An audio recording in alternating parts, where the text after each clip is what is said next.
Ahí escuchábamos, ¿no? Los niños pueden hablar, pueden empezar a contactarse con otras personas una vez que el confinamiento estricto al que estábamos sometidos por una cuestión obvia y necesaria, además, bueno, puede empezar a flexibilizarse. La situación es que muchos de estos casos antes eran denunciados o por lo menos detectados por muchas y muchos docentes en la escuela.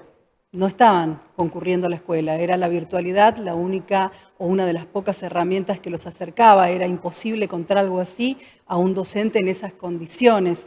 El año pasado, de hecho, casi el 80% de los casos de abuso sexual en la infancia en la República Argentina habían sido denunciados a través de la ESI, la Educación Sexual Integral, que se desarrolla o debe desarrollarse en las escuelas argentinas. Por eso estamos en comunicación telefónica con una de las referentas del grupo de Red de Educadoras Feministas. Ella es Andy Schaffer, a quien le damos la bienvenida. Andy, ¿cómo estás? Muy buenas noches.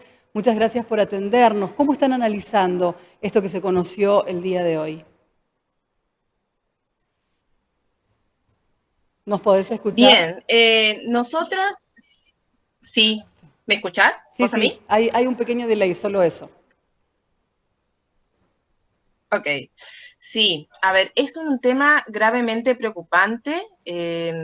Realmente las consecuencias, digamos, de este alejamiento de los niños en torno a las escuelas, digamos, a los espacios físicos de las escuelas, y el no poder estar cerca físicamente de un docente, alejado en muchos casos de los entornos que comparten con sus agresores, hace que no tengan la posibilidad de acceder, digamos, a una denuncia.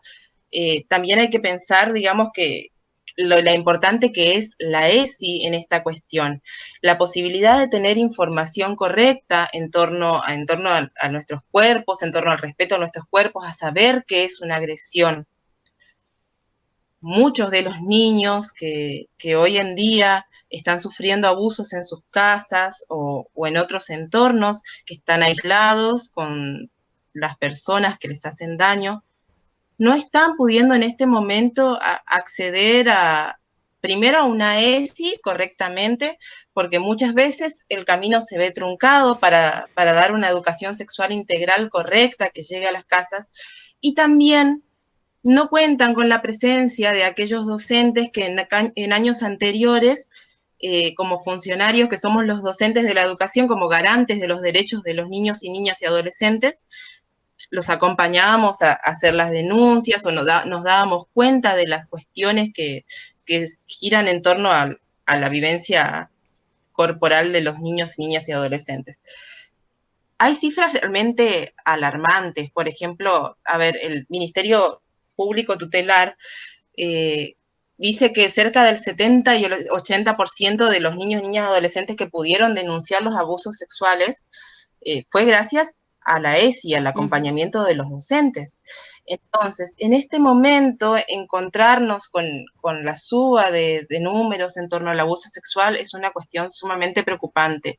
Y creo que realmente, como docentes, estamos, digamos, obligados a garantizar los derechos de los niños y las niñas. Y entre Absolutamente. esos, la posibilidad de denunciar.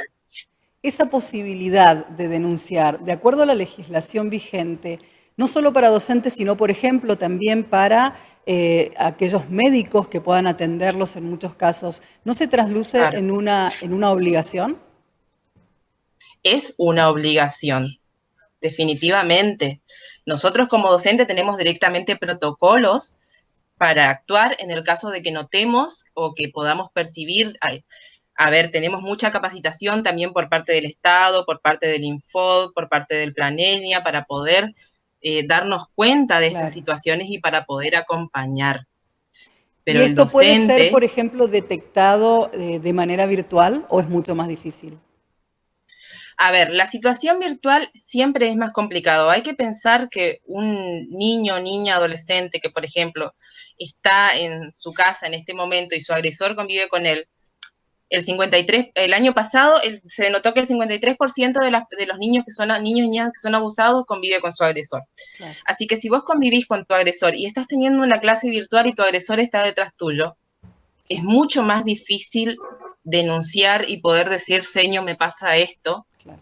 que si estás en un aula por algún motivo separado, digamos, de quien te hiere. Totalmente. Pensemos que es una situación bastante similar también a lo que pasa con las mujeres que son víctimas de violencia de género. Hoy en día cuesta mucho más denunciar si estás atrapada con tu agresor. Y lo mismo pasa en este caso. Entonces, a ver, también hay que ver la manera en que llegan los contenidos de la ESI. Este año fue complicado de alguna manera llegar a todos los sectores, pero la lucha sigue y es constante, digamos, y llegar a todos los alumnos y alumnas es sumamente necesario porque necesitamos dar las palabras juntos y el conocimiento justo para que puedan denunciar. ¿Cómo vas a saber denunciar si vos sos un niño que no niño o niña que no sabe que realmente eso que te está haciendo Claro. la persona que convive con vos es incorrecto? Por eso la tarea Entonces, fundamental de manera preventiva, incluso con la ESI, porque les da las herramientas para diferenciar una caricia, por ejemplo, de una persona cercana de un abuso, nada menos. sí, por eso es muy importante que se utilice el vocabulario correcto, que se sepa diferenciar, que no haya tabúes al momento de hablar con los niños y las niñas respecto a estas cuestiones.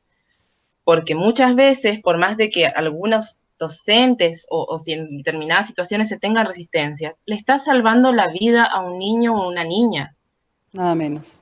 Andy, Nada menos. muchísimas gracias. Vamos a seguir hablando de estos temas que, como bien decías, como educadora y especialista en educación sexual integral, hay que hablar de estas cosas en la casa. No tienen que ser más un tabú, tienen que ser cuestiones que permitan a los chicos tener herramientas para poder animarse a hablar con mamá, con papá, con algún familiar, con un hermano o alguna persona cercana. Sí, tal cual. Muchísimas gracias. A ustedes, hasta luego. Bueno,